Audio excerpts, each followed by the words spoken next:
le podcast de François René. Cette émission vous est présentée par le Voyagiste de Québec et Voyage USA. Showbiz, voyage et nostalgie.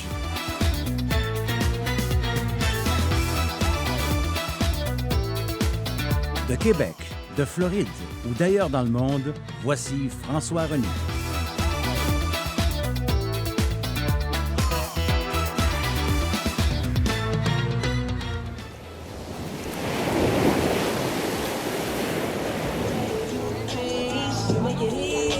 Allô tout le monde. Cette portion de l'émission d'aujourd'hui se veut un peu spéciale parce que nous l'enregistrons en plein milieu de nulle part sur l'océan Indien. Nous avons quitté les Seychelles, ces magnifiques îles que nous avons visitées, et nous sommes en route vers les îles Maldives, où les Québécois ne sont pas allés si souvent. On aura peut-être l'occasion de faire un autre reportage et de vous parler des Maldives, qui sont quelque part un peu comme la Polynésie française, aussi beau que Montréal, Boréa, Tahiti, etc. Mais c'est pour plus tard. Aujourd'hui, grâce à NCL qui nous reçoit, Norwegian Cruise Line, et tout organisé par le Voyagiste de Québec, vraiment spécialiste des croisières chez nous, en tout le Québec, nous voulons tout simplement vous faire vivre avec nous une petite heure de croisière. Vous faire vivre avec nous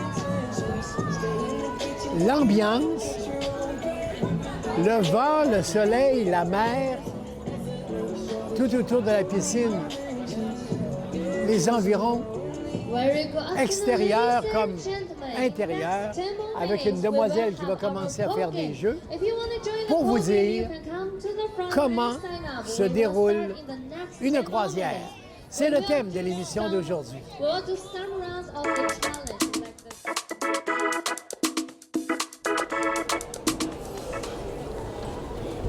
Eh bien, commençons par le début.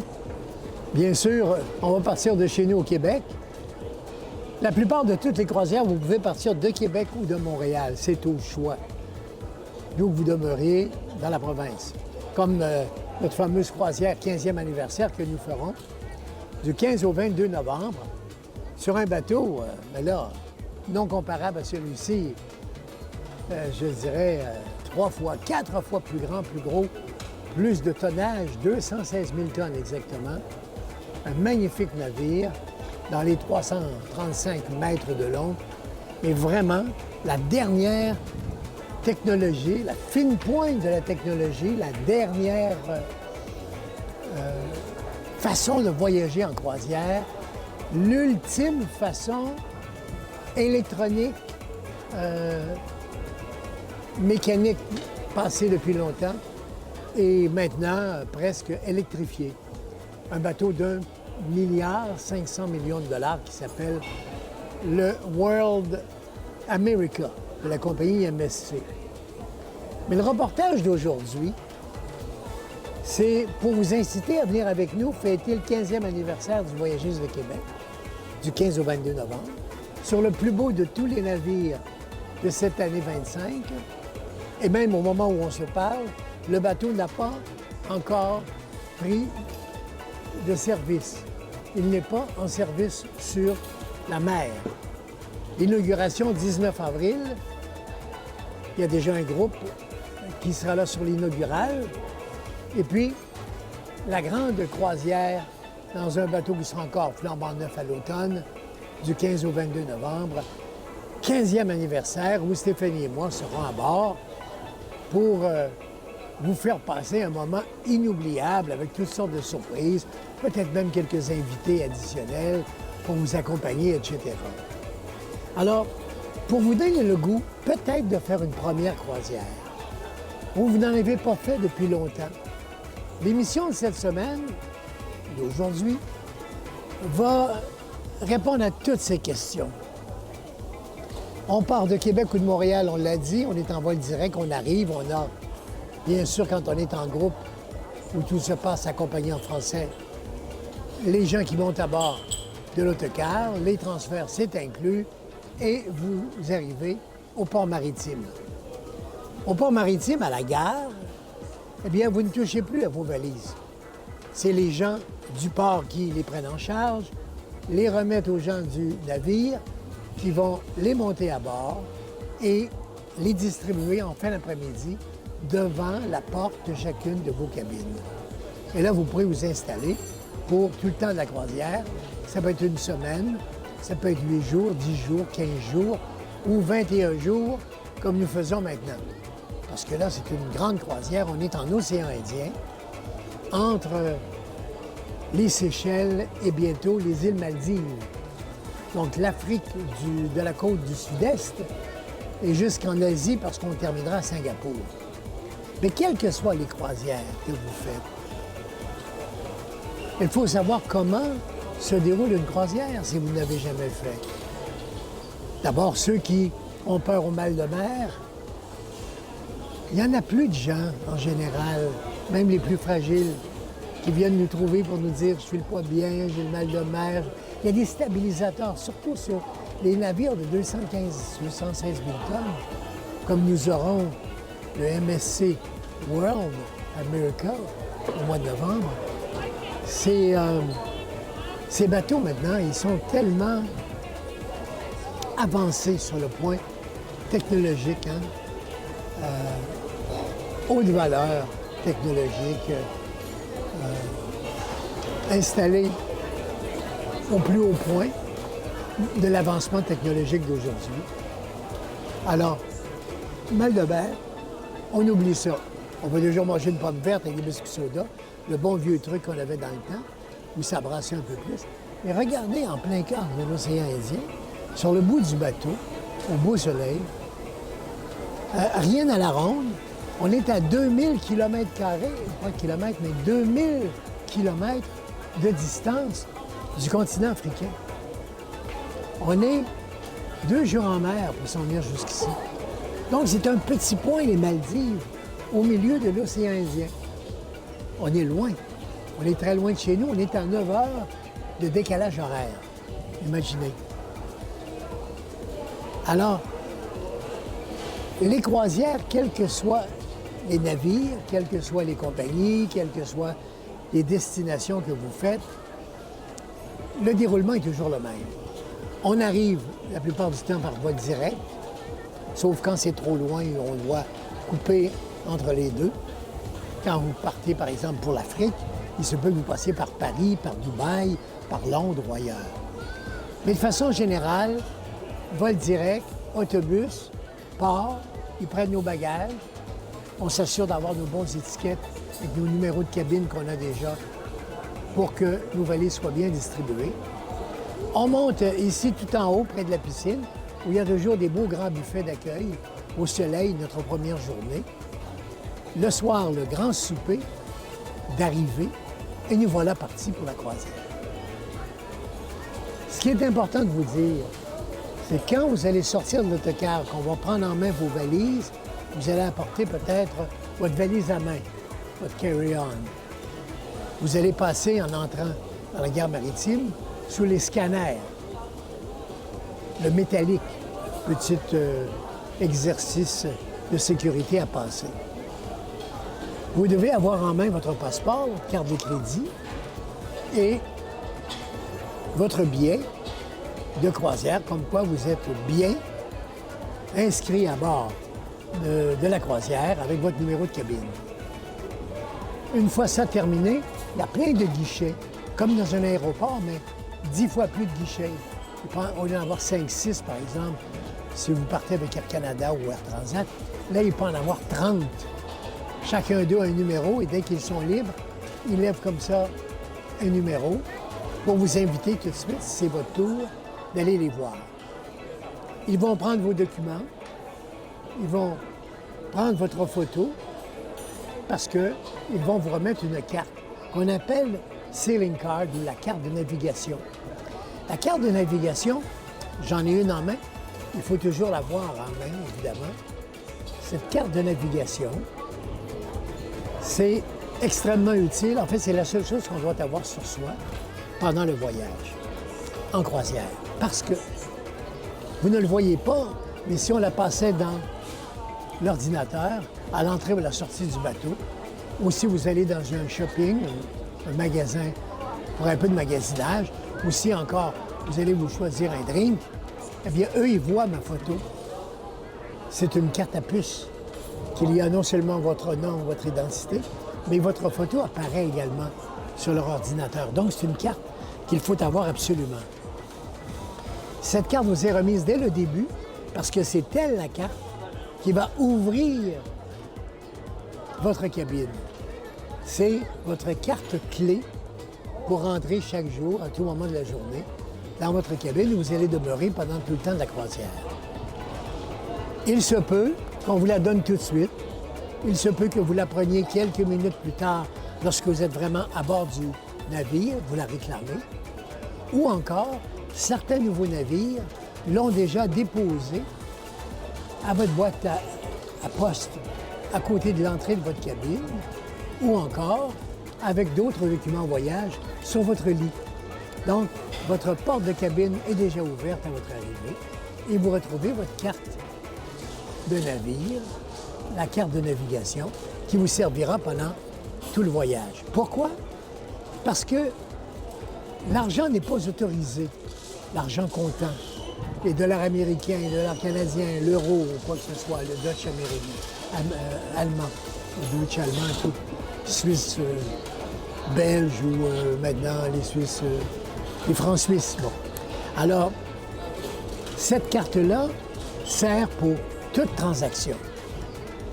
Vous voulez avoir une bouteille de vin, vous avez oublié une crème à barbe, vous avez oublié un petit truc nécessaire pour votre toilette le matin, ou encore vous voyez un beau T-shirt aux couleurs du navire, ou bien encore une crème à barbe, je l'ai dit, ou des Tylenol, ou un petit médicament qui pourrait vous faire du bien. Bon.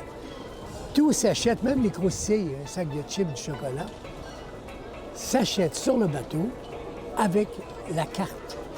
On n'a pas d'argent comptant disponible. Vous pouvez vous en apporter quand même, parce que quand on va sortir, ça pourra vous servir. Et puis également, si vous jouez au casino. Sur le casino, c'est toujours intéressant de savoir qu'on peut encore se servir de notre argent comptant pour le faire, pour jouer comme tel. À la roulette, au blackjack, au dé, aux machines ou quoi que ce soit. Votre carte peut vous servir aussi au casino. Vous pouvez l'insérer dans la machine à sous, mettre un crédit de 100 $ sur votre carte et puis jouer pour le 100 $ toute la soirée. À la machine, peut-être même doubler la mise ou tripler la mise si vous êtes chanceux. La carte comme telle correspond au numéro de votre carte de crédit personnel. C'est-à-dire donc, vous dépensez toute la semaine sur cette carte qui vous sert pour vous identifier, pour ouvrir votre cabine et pour sortir également et entrer du navire lors des journées d'escale. C'est tout ça l'utilité de la carte de navigation. Plus encore, quand on aura terminé toute la croisière, que nos bagages seront partis et que nous quitterons définitivement la croisière, nous aurons encore besoin de la carte de navigation pour nous identifier une dernière fois, pour être bien sûr que nous sommes sortis du navire et terminer ainsi notre croisière. Vous la garderez en souvenir ou la jetez après, comme vous voulez. Vous voyez, c'est important, la carte de navigation, qui correspond à un numéro de compte qui est en relation avec votre carte de crédit que vous allez laisser pour vos dépenses.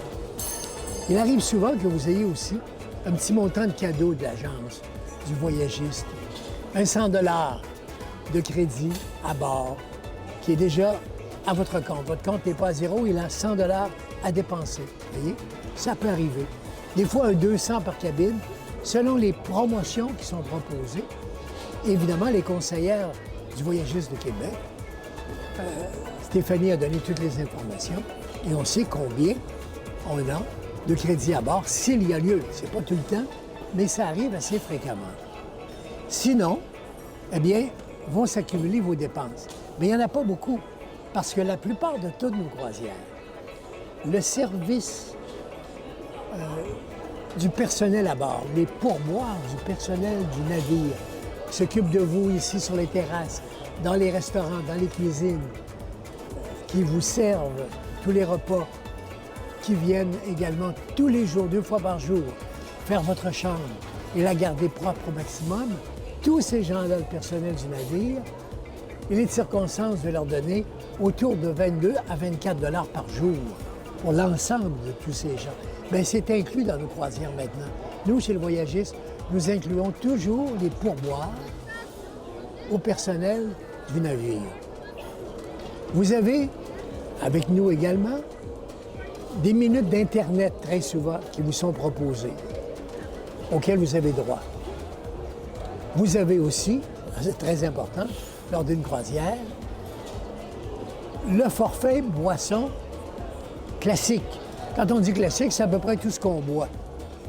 Verre de vin rouge, de blanc, un petit mousseux, vodka orange, pina colada, un truc pamplemousse, un cocktail, bon, etc. Vous l'avez inclus, parce que c'est bien indiqué, UB sur votre carte. Quand vous la donnez, vous prenez un verre.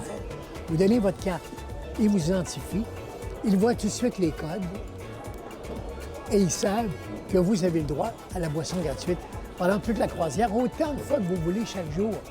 5, 6, 8, 10 verres de vin, 3 bières, 6 cocktails, comme vous voulez. Alors, c'est un avantage. Évidemment, comme dans toute chose, il y a des exceptions. C'est pour ça que je vous dis forfait boisson classique. Là. Un peu tout ce qu'on boit généralement, ce que je viens de décrire. Bien, c'est votre anniversaire, vous voulez avoir une bouteille de champagne, vous voulez avoir une flûte de champagne Veuve Clicquot, elle ne fait pas partie de ce forfait classique. Pas plus que le cognac ou l'almana très ancien. Hein? Alors, almanach très ancien. Vous avez la plupart de toutes les boissons et vous en avez la liste. Et si vous voulez une boisson beaucoup plus dispendieuse, un cognac de très grande qualité ou un Porto exceptionnel, ils en ont aussi sur le navire. Mais vous allez défrayer un coût entre le montant qu'ils vous demandent, par exemple une coupe Veuve Clicquot à 22 $. Vous avez le droit, vous, à un drink de 15 $. Bon, bien, vous allez payer le 7 $ de différence. Ils vont tenir compte du 15, du 12, du 10 $ qui est le montant, selon les différentes compagnies, qui sont offerts les boissons classiques. Donc, vous ne perdez pas au change, même si vous ne voulez pas boire ce soir-là autre chose qu'un beau champagne moitié chandon. Bien, vous pourrez prendre ce champagne et il vous coûtera moins cher que d'habitude parce qu'on tiendra compte que vous avez déjà un forfait boisson. Pour le reste, vous vous amusez, vous vous installez dans vos chambres et puis vous écoutez les renseignements du personnel des officiers, le capitaine très souvent, qui nous parle régulièrement. Et sur le MSC qu'on va faire au mois de novembre, c'est en 5 langues. L'anglais, le français, l'italien, c'est un bateau italien, de M. Alponte, également de l'allemand et puis de l'espagnol. Alors donc, on a bien des chances que vous ayez la possibilité d'entendre les renseignements importants dans votre langue originale, votre langue maternelle. Alors ça, c'est un autre avantage pour notre croisière du mois de novembre. En plus, il y aura des escales. Le bateau va s'arrêter à différents endroits. Les îles, les Antilles, que vous connaissez très bien, je n'ai pas le temps de tout énumérer. Si vous êtes en Méditerranée, on s'arrête à Venise, à Florence, à Rome, à Naples, à Portofino ou à Cannes, voire même aux Cinq-Terre en Italie, d'aller du côté de la Sicile ou ailleurs, Barcelone en Espagne, Costa del Sol. Alors, toutes ces croisières font partie des escales de la mer Méditerranée. Si vous êtes en Baltique, eh bien, on va au nord. C'est-à-dire que les escales seront à ce moment-là les pays comme la Finlande, la Suède, la Norvège, l'Estonie, etc. Si vous êtes en océan Indien comme nous, les Maldives, les Seychelles, la Réunion, l'île Maurice,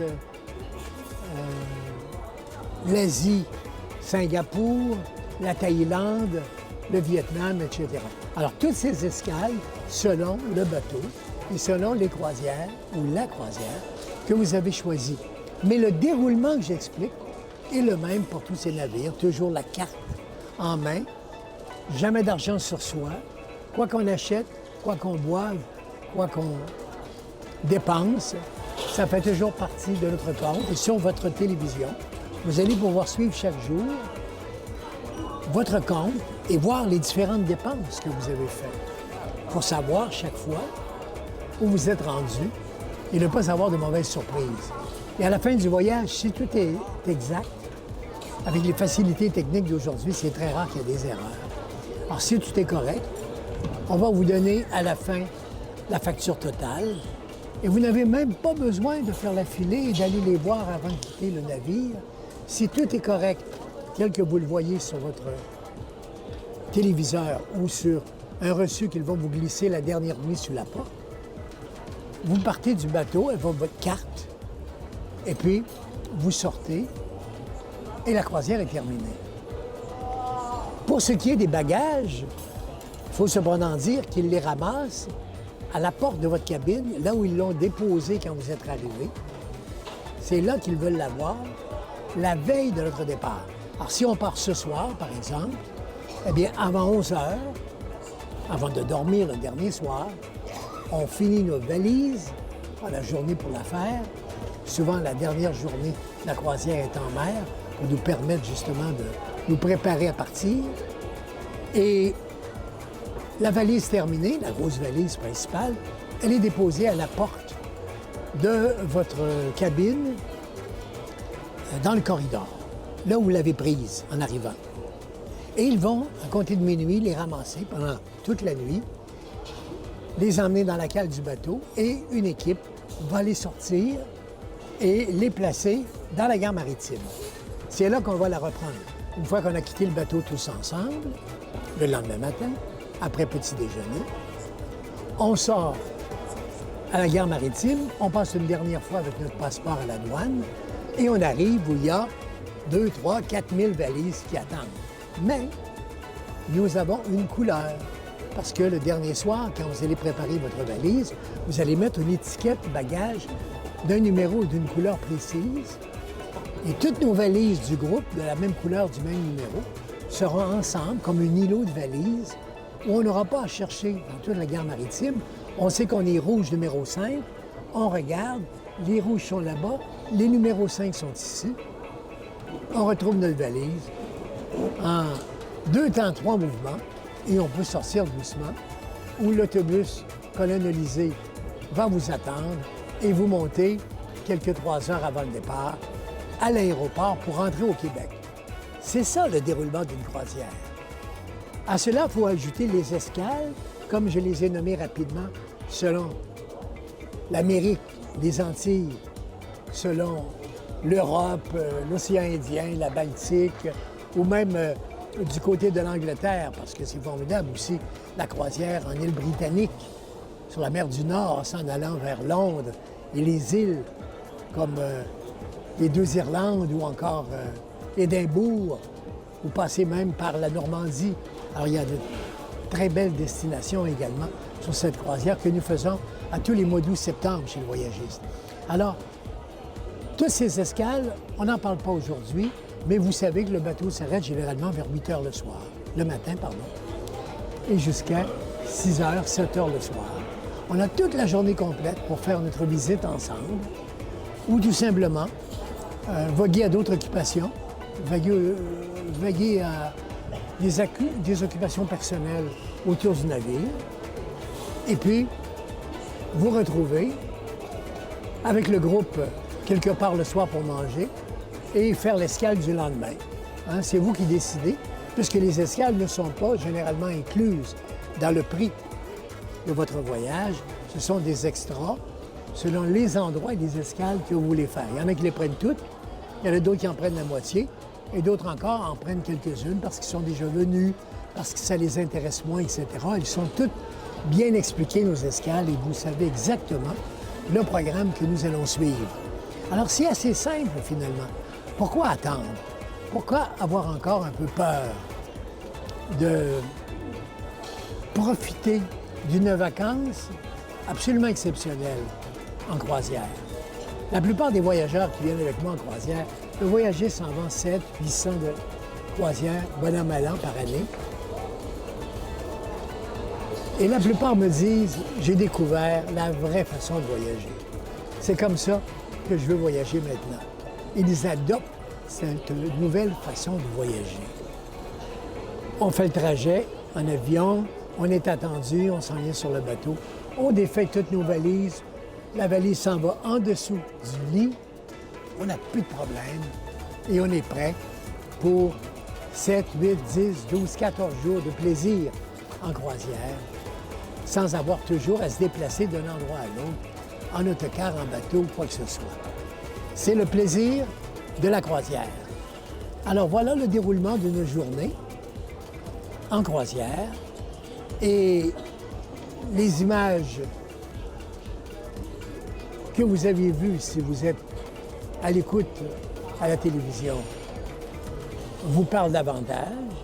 Si vous êtes à la radio seulement, bien, je crois que j'ai pu un peu imager mes propos de façon à ce que vous ayez pu très bien suivre, même à la radio en sonore, en audio, le déroulement d'une croisière.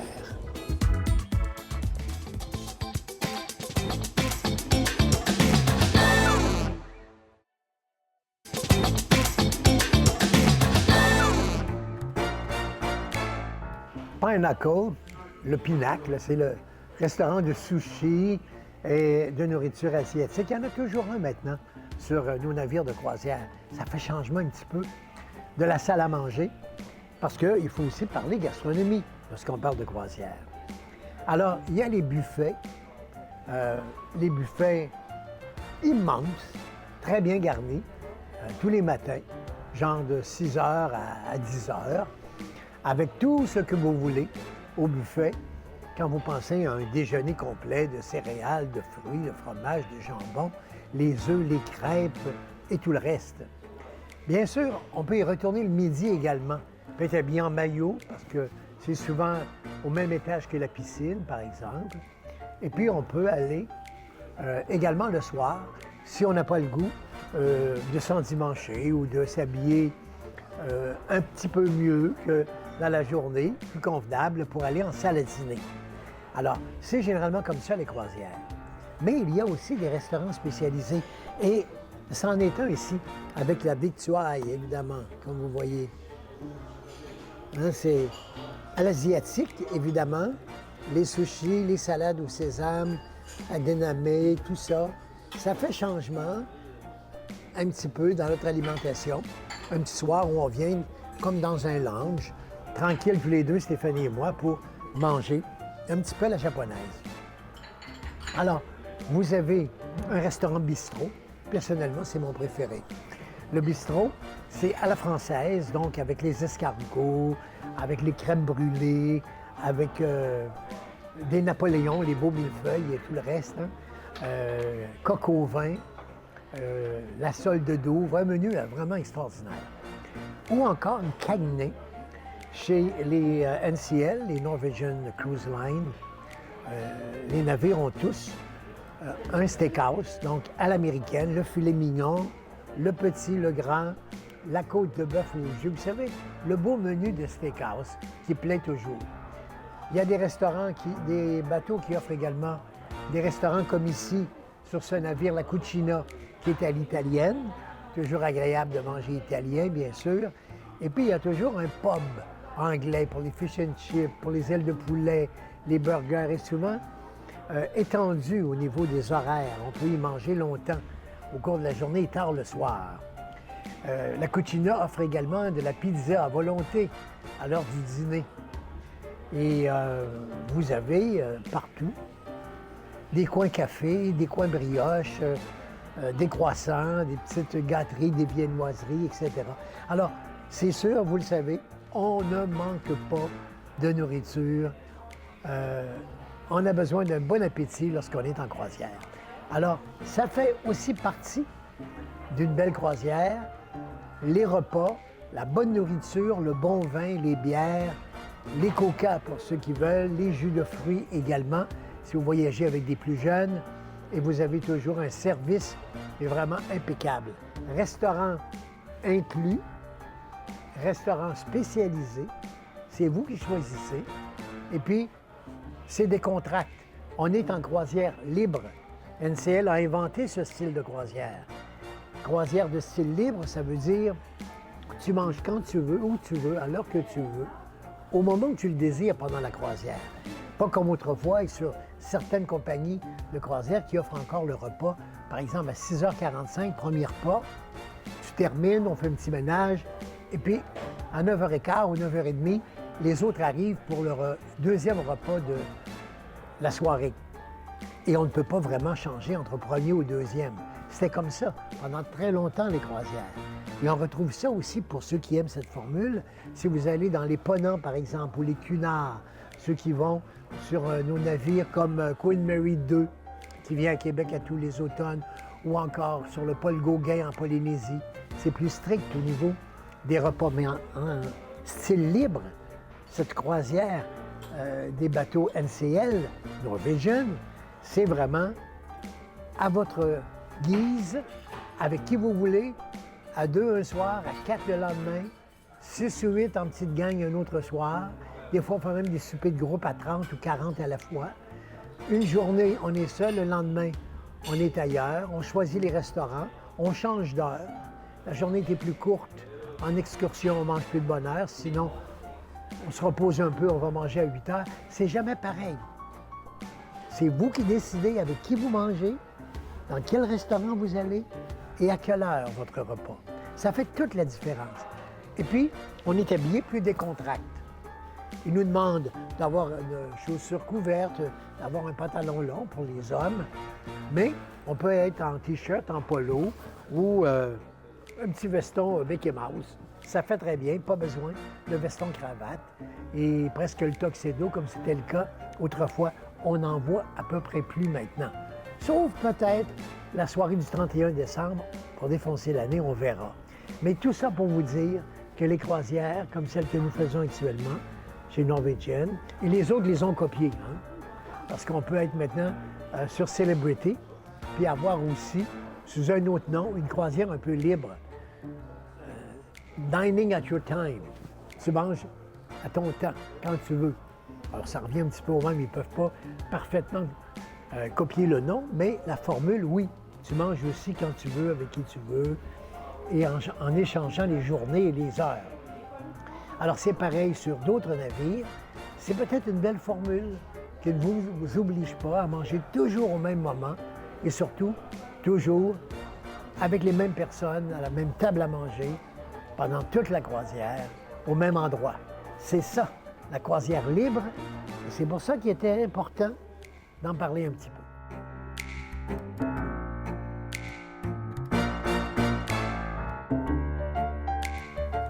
Alors, on ne pouvait pas terminer cette petite visite sur le Norwegian Sky sans avoir le plaisir de vous présenter le directeur général de ce navire. En plus, il est francophone, il vient de la France, il a une grande carrière d'officier sur plusieurs navires à travers le monde. Alors, on voulait vraiment en profiter et on lui a demandé de nous accorder une entrevue, ce que M. Jean-Michel Deslin a accepté de faire. Jean-Michel, bonjour. Exactement, bonjour. Bien, c'est formidable parce que moi qui ai eu l'occasion avec l'équipe de faire plusieurs croisières, il est rare qu'on a un officier majeur qui parle français. Oui, c'est possible. En fait, Norwegian Cruise Line a quelques officiers majeurs, quelques, ce qu'on appelle, je dirais, managers, qui viennent de France. Je crois qu'on est 3 ou 4. Ah, ben c'est bien. Qui viennent de France et pour la plupart, en fait, on a tous commencé ensemble.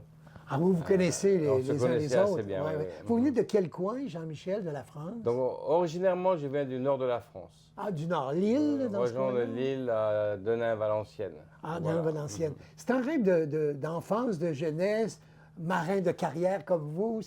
Vous avez toujours rêvé au bateau, au navire, l'océan, là? Non, pas du tout. En fait, là, je suis le seul le seul membre de la famille qui travaille dans l'industrie de l'hospitalité. Oui.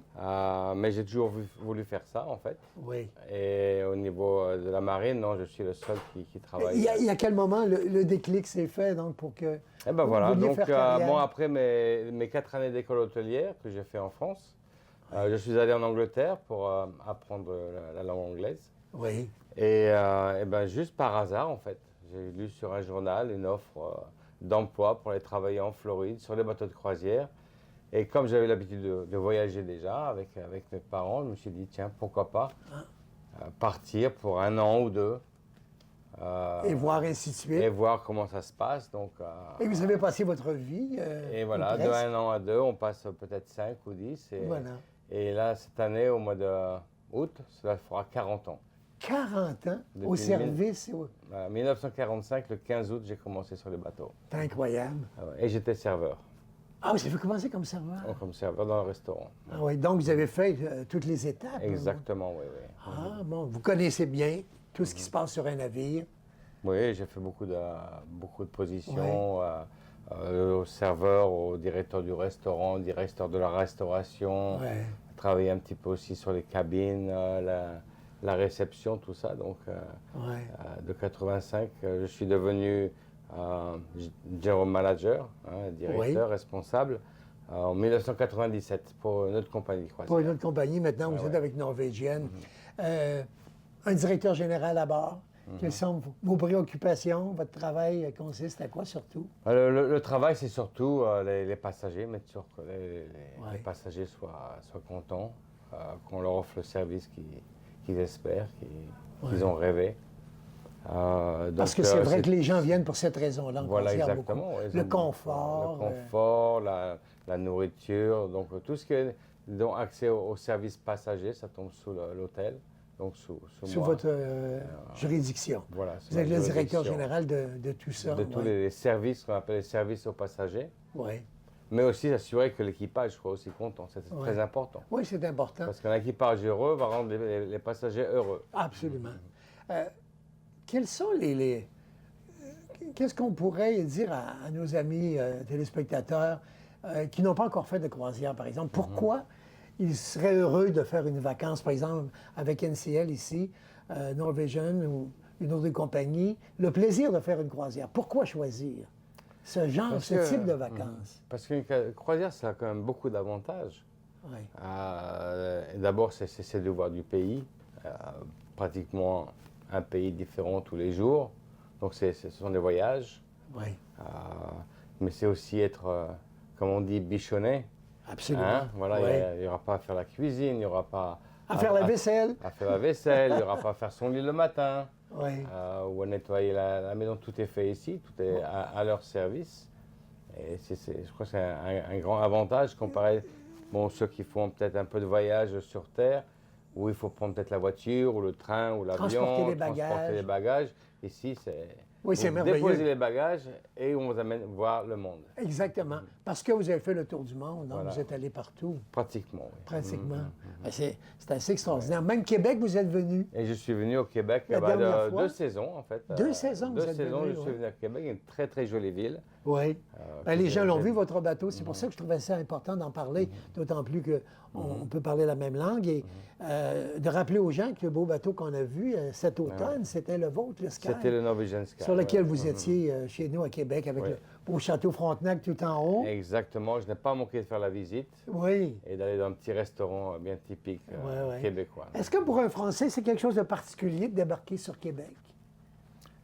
Oui, quand même. Nous sommes tous un peu cousins. Cousins, disons. Donc, c'était vraiment... Moi, j'étais à Vancouver, j'étais dans d'autres parties du Canada, mais vraiment à Québec, je ne connaissais pas. Donc, pour moi, c'était vraiment un truc. Et le style, l'architecture, tout ça, ça me rappelle aussi un peu l'Europe, en fait. Oui, c'est spécial. Puis avoir les gens qui parlent français aussi. Ben oui. Ça, c'est vraiment agréable. Nous autres, notre voyagiste, on veut revenir évidemment sur le Sky parce que tout le monde est content, on est très heureux de notre croisière. Et on a choisi une croisière du côté des Antilles parce que l'hiver prochain, dans 1 an, donc en janvier 26, vous serez du côté Du Sud. Voilà, nous sommes Dans les Antilles. à la Dominique, oui. C'est ça. Et puis, vous allez faire donc une croisière différente pour vous. Par exemple, on est ici, Afrique et Asie. Est-ce que ce sont les mêmes préoccupations, la même chose quand vous arrivez, par exemple, dans les Antilles, quand vous êtes au soleil du côté? Bon, disons, au niveau... c'est un peu différent quand même. Oui, c'est ce que je me disais. Surtout pour les passagers. Ouais. Ici, c'est beaucoup de culture, c'est un pays totalement différent. Là-bas, comme vous dites, ce sont les Antilles, dans les Caraïbes. C'est beaucoup les plages, il y a aussi beaucoup de points d'intérêt à visiter. Ouais. L'avantage de venir avec justement le Norwegian Sky, que j'invite nos amis québécois à venir nous joindre. Ben oui. Hein, c'est en fait, il y a des croisières qui vont de 7 jours à 12 jours. Et tous les jours, c'est une île différente. Oui. Donc, au départ de la Romana, je pense, que Romana, nous irons, oui, en République dominicaine, du 10 au 26 janvier. Voilà la date que nous avons choisie pour le groupe. À retenir, oui. À retenir. Vous êtes tous les bienvenus. Absolument. Peut-être que vous serez là à bord Oui. l'an prochain, parce que il se peut que des fois, vous ayez des assignations ailleurs, sur d'autres navires. C'est possible, pour l'instant, c'est... Parce que NCL a une grosse flotte. Combien de navires? Nous avons 19 navires, pour l'instant. Et un qui va sortir sortir bientôt cette année, un tout Norwegian nouveau. Aqua. Le Aqua. Ça, j'ai lu et j'ai entendu parler beaucoup. J'ai vu des maquettes. Ça sera un navire absolument magnifique. Hein? Exactement, oui. Ouais. Alors, invitation de la part du directeur général, un officier important de cette croisière qui a bien voulu participer à notre émission et puis vous inviter, mesdames, messieurs, à être avec nous du 10 au 26 janvier l'an prochain. J'espère qu'on vous retrouvera, Jean-Michel. J'espère que je serai là et je serai très content de voir tous nos amis québécois à bord. Ah, ben c'est bien. Et on termine notre croisière ce soir. Merci pour le confort. Merci. C'est un plaisir de vous avoir à bord. Pour tout le service apporté à notre clientèle et à nos gens. Merci. On est des bons collaborateurs avec vous et que cela continue. Merci beaucoup. Merci beaucoup. Au plaisir. Au plaisir. Au revoir. C'est Jean-Michel Delain, mesdames, messieurs, qui est le directeur général du NCL Sky.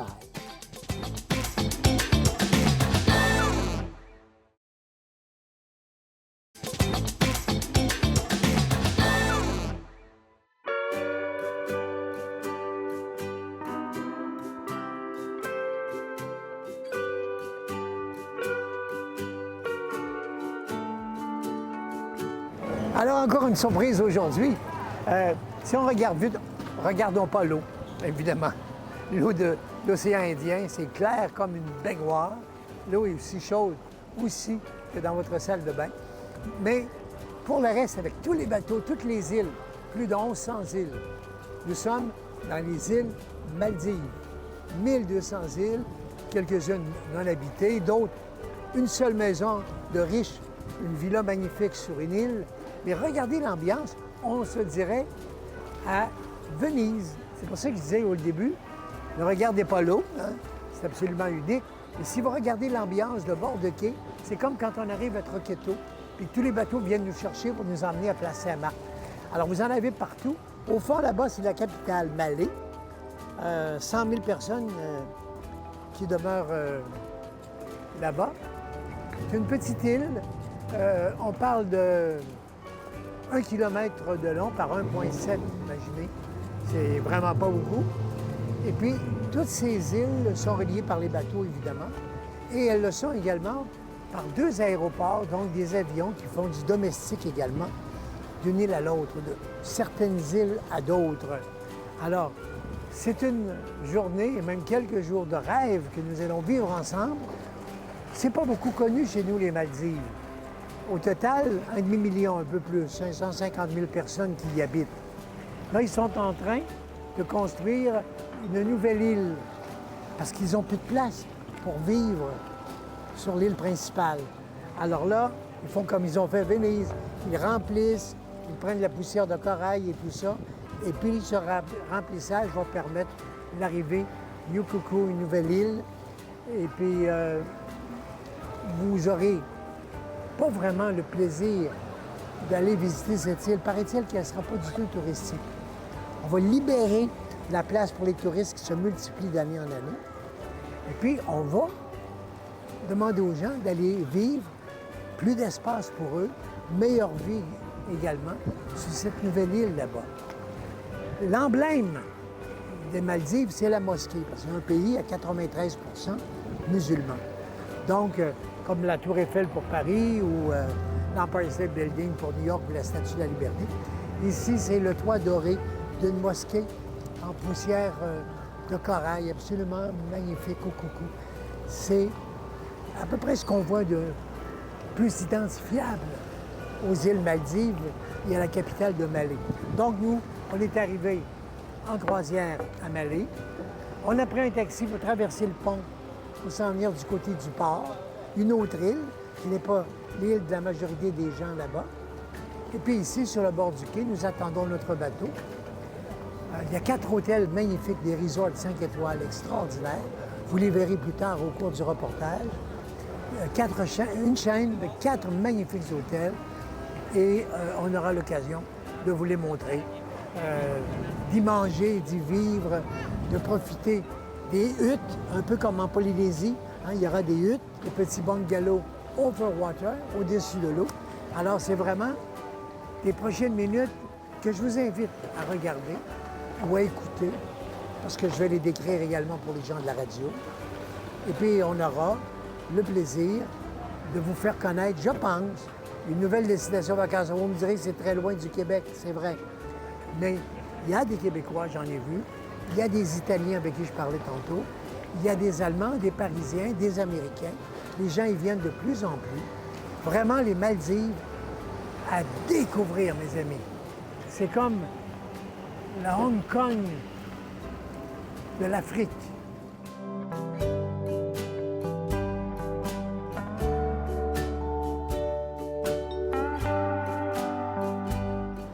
Plusieurs peuvent se demander les Seychelles ou les Maldives, parce qu'on rêve de ces îles africaines.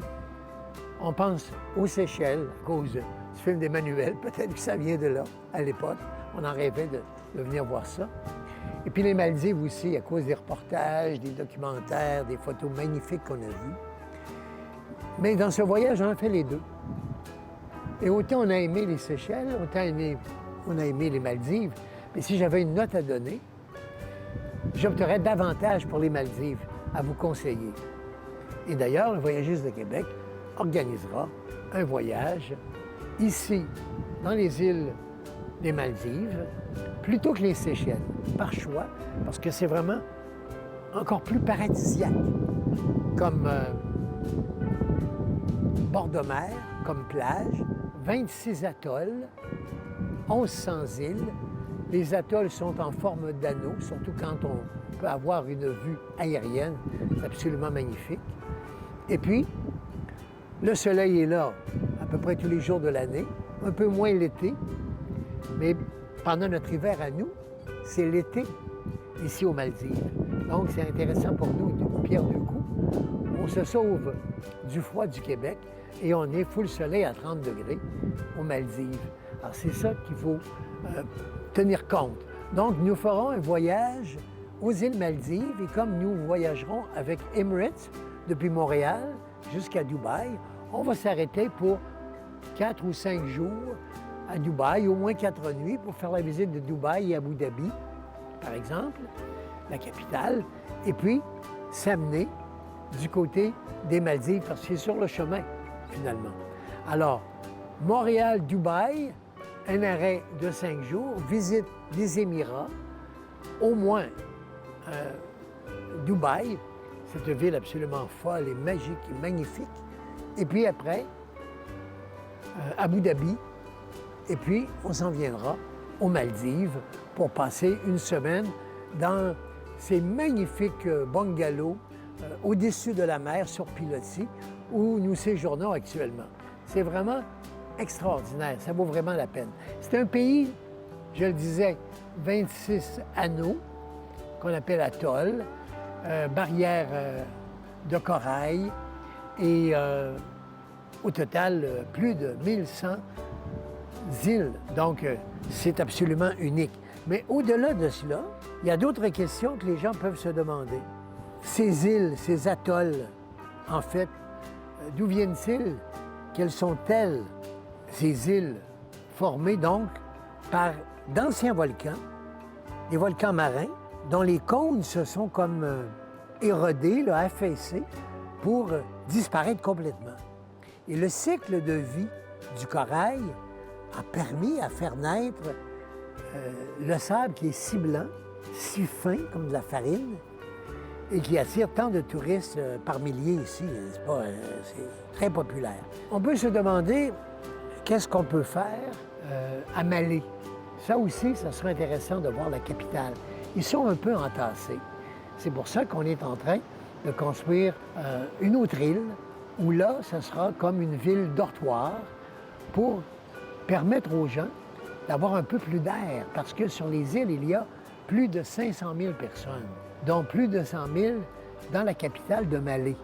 Alors, ils sont trop nombreux pour Malé, une île d'1 kilomètre de long par 1,7 km de large pour 103 000 personnes, imaginez. 300 km², ça c'est comme l'île de Malte, et c'est moins que la ville de Montréal. Autre question que les gens me posent pendant ce voyage, l'histoire du pays. Ce sont les Portugais qui sont venus les premiers. Les Portugais de 1558 à 1573, ils étaient là ici, mais ils s'en sont comme pas bien occupés. Ils sont revenus au 17e siècle, tout ce temps-là, ça a été abandonné. Et ils ont fait ce qu'on appelait un sultanat.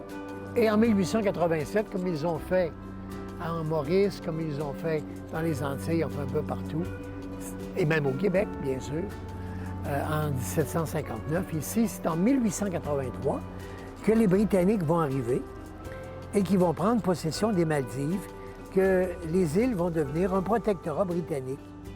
Et en 1954, bien, le sultanat abolit, si vous voulez, et les Maldives vont accéder finalement en 1955, voilà exactement 70 ans cette année, à leur indépendance. Les derniers Anglais vont quitter l'archipel en 1976. Donc, il y a 70 ans maintenant, les Maldives sont indépendantes.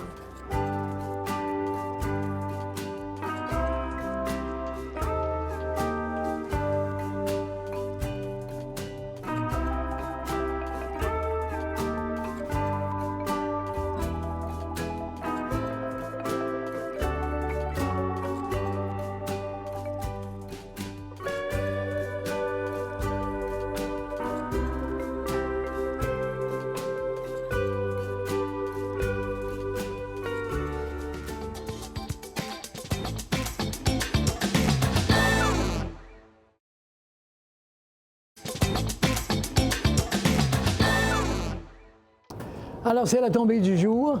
On a passé cette dernière journée en croisière avec vous. J'espère que ça vous a plu, surtout si vous n'avez pas eu encore l'occasion, l'expérience de vivre une croisière.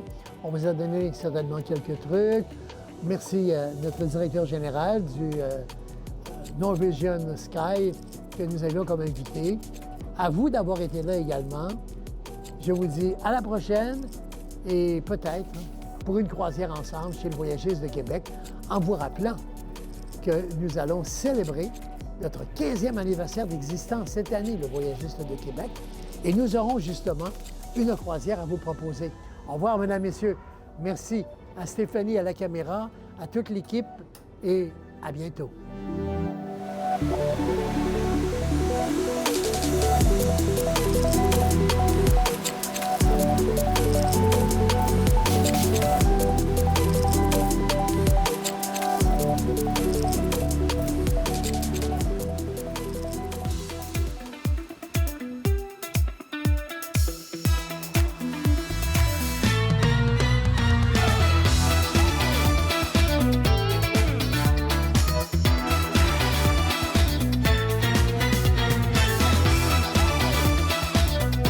Cette émission vous a été présentée par le Voyagiste de Québec et Voyagiste USA.